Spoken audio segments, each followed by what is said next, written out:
Hello everybody and welcome to my channel. Today we're going to be doing my December wrap up. Guys, December was so weird. December was such a weird reading month and I don't know what to think about it. I feel like it was a really weird way to end the year. I feel like I really wanted to read some really good books, stuff I was really excited about for the end of the year, and I just feel like I went off the rails. It was weird. I did not read a single book, I think, from my TBR. Like, I really don't know if I read a single one from my TBR, which is really sad. So I think Strange the Dreamer and all that was on my TBR. I read a total of 2 books from my December TBR plus a DNF'd one. It's going well. It's going really well. So we're gonna start with the books that I DNF'd because my least favorite part, I always get really sad, and we're gonna get it over with. And there's one in here that a lot of you are going to be really upset with me about. The first book that I DNF'd this month was Death by Society, and I DNF'd this because the writing was so bad I couldn't get through a lot of it. Like, I tried. I actually pushed through like 50, 60 pages, and oh my gosh, it was just that bad. The writing was so bad. I haven't read a book with this bad writing since River of Ashes, actually. The writing was it was so bad. It was so bad. And it felt like a caricature of what a older woman thinks high school is. And it's sad because I think this is like a younger author, so I don't understand, because it read like someone who went to school in the 50s was writing this, and like was very out of touch. Every character felt very like, the mean girls were all very one-dimensional. Our main character is everything was so one-dimensional that I was so bored and I was so over it, and I was just like, this is not enjoyable whatsoever. So I ended up DNFing it after like 60, 70 pages. The next book that I DNF'd was The Cloisters, which is a huge surprise for me. This was supposed to be like one of my most anticipated reads of December, and instead this ended up being a huge bummer. And I think the reason is that it said it was Ninth House, loved it, meets The Secret History, hated it. And I feel like this just read more Secret History to me with the characters and all that kind of stuff, so I just, cringe levels were outstanding. So instead of pushing through the book like I did with The Secret History and live to regret it, I just was like, you know what, this isn't for me. It's just not the type of dark academia I enjoy. And the last book that I DNF'd and that I already got rid of, it was just so sad, but it is The Thursday Murder Club. And therefore DNF'd the whole series because I owned all 3 books. I bought 2 of them in hardcover because I thought I was going to adore the series, but I actually read like 150 pages too. I was like, I'm gonna love this. I'm going to force myself to love this. And finally my husband was watching me read it and he's like, you're actively cringing. Put the book down. It's okay. It's okay to DNF. And I was devastated. And I think it's a mix of, I understand that this is a good book. Like, I objectively can see why people like this one compared to the other 2. It just wasn't for me because I just, for some reason, that British humor stuff, I just cannot stand it. It's and just, I have an issue for some reason with certain British writing. So I have the same issue with Lane Moriarty, the one who wrote Big Little Lies or whatever. I cannot read her books either. So there's something that has to do with like British authors maybe, and specifically mysteries, that for some reason my brain is just like, it just shuts off. It doesn't enjoy it. It just shuts off. And it's really unfortunate because I feel like I could enjoy this series, but I just can't get past the writing, and I just didn't find any of the characters particularly engaging. So that was a huge bummer and a big DNF this month. Okay, on to happier things. So I read 3 manga this month, which is exciting, but also kind of depressing because this series is so hard to get a hold of. I have to buy like 1 copy from Barnes & Noble, and then the other 3 next in the series are out there. Then I have to buy 1 at like Right Stuff Anime. You can't get the others there, so then I have to buy another one from Amazon. So it's just like mixing and matching the series. But I read 4, 5, and 6 of Kamasami Kiss. I love this series. It's so much fun. It's following a high school girl who ends up becoming like, I don't know, like the English version of it, but it's like the guardian of a shrine basically, and it's her romance with her like the helper of the shrine. I don't know, it's really hard to describe, but he's like hilarious. She's hilarious and like so sweet, and it's just really fun, and I really enjoy this one. So if you're looking for like a cute manga, you can try and find these. It's really hard to find right now. I think I have through 9, and I think there's like 25. So I'm struggling getting all them, but I'm enjoying these a lot. They're all 5 stars. Okay, we are down to the physical, and I think I have a couple Kindle books on here that I read this month. And like I said, it was a weird month. There was nothing like that really stood out besides the manga. I forgot to mention that. But everything else is just kind of there, which really sucks. So I'm hoping January is a lot better. I've already read some really odd stuff in January, so I don't know about that. But anyway, let's talk about the first book that I read, and that is It Girl by Ruth Ware. I haven't read a ton of Ruth Ware. I've read, what is it, Women in Cabin 10, which was and then One by One I actually really liked. This one kind of falls in between the two. I think I gave this a 3.5, 3.7. It was so long. That was my biggest problem with this book. I have a full review out for it, talking about spoilers and everything, but it was just really long. I did like the ending. I was happy with the ending, but it was very obvious, very long.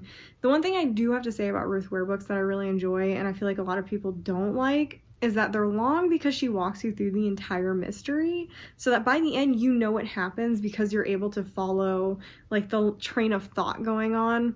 So I mean, I do like that aspect of it, but this one felt long to me. I think the next Ruth Ware that comes out, I'll probably listen to it on audiobook because I've been having better success with her books on audiobook, so that's what we'll probably try next time. The next one that I read was a non-fiction book. I actually read it with my husband, and it's The Killer Across the Table, and it's the guys from the show Mindhunter on Netflix. It's the actual FBI agent who writes this book, and he talks about some of his cases. And this one specifically is a later book. This one came out in like 2019, I think, and this one talks about later cases after he was out of the FBI, and like cases they called in to like that they just kind of wanted someone's expertise on, so he wasn't like actively working, but he was coming in to help out some cases. So this one, even though it was really sad, it was really good, and I ended up giving it a 4. Sometimes it was kind of dense and there was a lot of points where there was repeat things happening, but I feel like I learned a lot from this, and this to me was so much more real, like obviously because it is real, but like when you listen to podcasts about true crime and you watch true crime documentaries, they definitely make it like entertaining. This was disgustingly hard. Like I was so disgusted at some points that I had to stop reading because it's just laid out for you. There's transcripts from like some of the interviews, and it's disgusting. And I was like, so people who like true crime, I feel like definitely should pick up one of his books because it is honest. It is honest. It is not really there for entertainment purposes. It is there to like teach you what is really happening behind those more glamorous podcasts and TV shows. Okay, the next one that I read, I feel like is a little controversial, and it's funny because the more I look back on it, the more I actually like it, and it's The Maidens. Okay, it's not good, but I was wildly entertained. It's weird. It is a weird book, but something about it, the dark academia cult-like vibes I got from it, I was kind of obsessed with. It was just like so entertaining. Again, I didn't love the ending. The ending was not my favorite. It felt very odd, but at the same time, I kind of was highly entertained by this. Objectively, not a great book. However, I did really enjoy myself, so I'm giving it like a 2.75 because it's not a 3. A 3 is like, okay, I enjoyed the book, but I don't know. It's like a 2.75, 3. I'm in between on that. I know it's gonna be like major off vibes because people really hate this book, but I didn't. I really didn't hate this. I don't think it was nearly as good as The Silent Patient. I feel like this book read as a debut and The Silent Patient read as second book. Is how I felt like it was. So I feel like I can understand why a lot of people didn't like this, because people went into it thinking, oh my god, it's going to be as good as The Silent Patient. No. Separate it from The Silent Patient. If you want to read it, just throw out anything from The Silent Patient and just read it as a generic, fast-paced thriller. That's kind of like my advice on reading this, because that's what I did when I got into it, because I was like, people don't like this. Let me lower my expectations. Don't think about The Silent Patient. And I actually ended up enjoying it. Just not a lot, but I enjoyed reading it. The next book that I read was such a disappointment. I have a full book review out for this, and it is All the Dangerous Things. This one is so sad. This one, I really, really didn't like this. This actually got like, I'm debating. It says a 2 right now of what I rated it, but I feel like it's almost more like a 1.5. I really didn't like this book, and I feel like because my expectations were so high from A Flicker in the Dark, which was a 5-star read for me, this was just such a huge disappointment. This is the same feeling I have about the Alex Michaelides books. This felt like a debut. A Flicker in the Dark felt like a second book instead of a debut. This just felt so weird, and the ending felt... I hated the ending. I really hated the ending. I was also bored for a lot of this book. I really didn't like the flashbacks, except for like understanding finally what was going on in the flashbacks. I feel like we didn't need as much flashbacks as there were. I feel like I understood what was going on fine.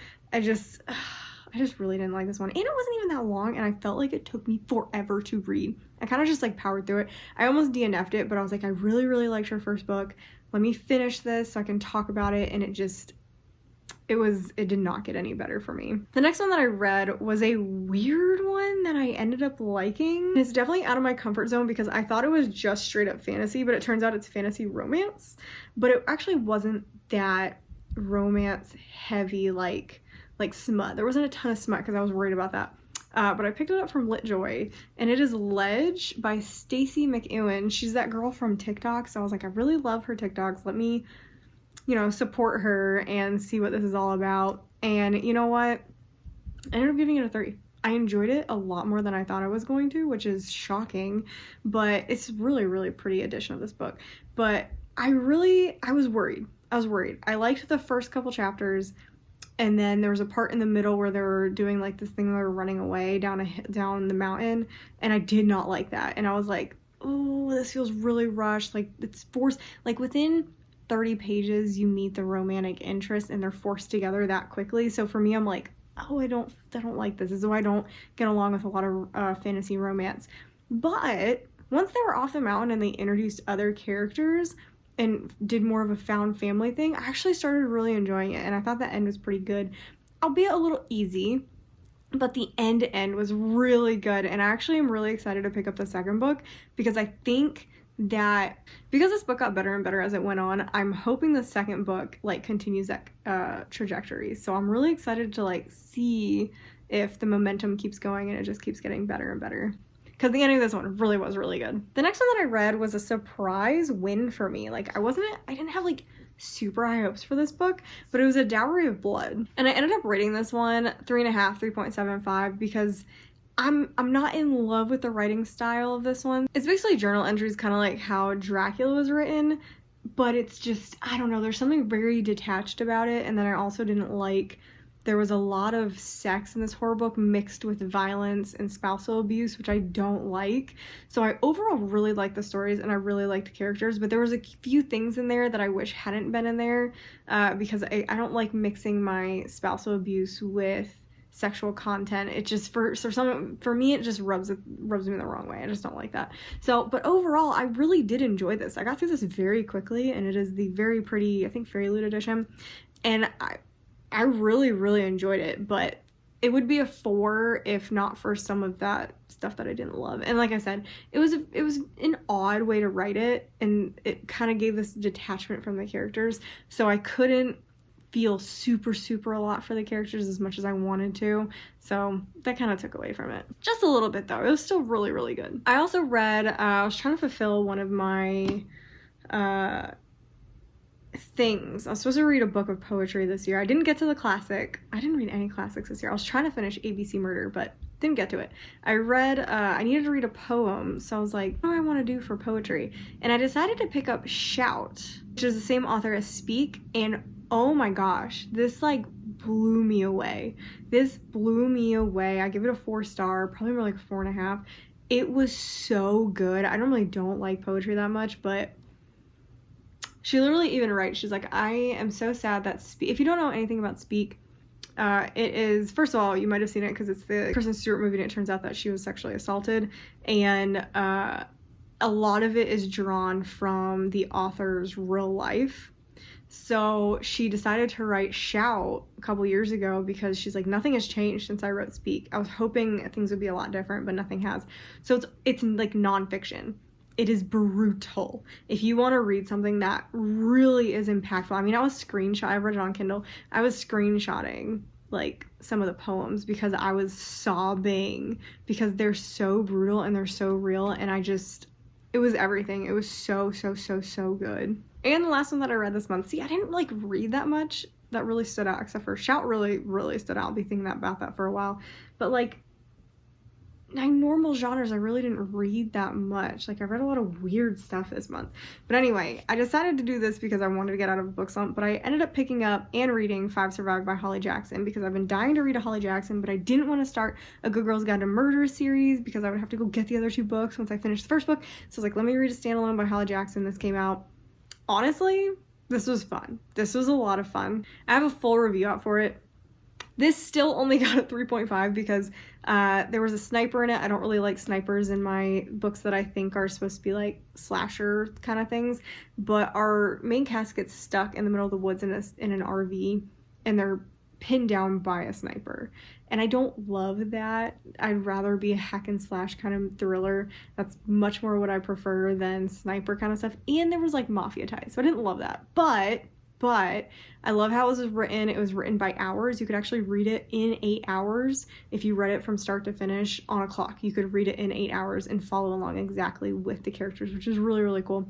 Wish I had done that. Didn't know that until I finished it. And it was very fast paced. It was fun. It was a fun book. I don't think it was that great, but it was a really fun book. So yeah, those are all the books that I read this month.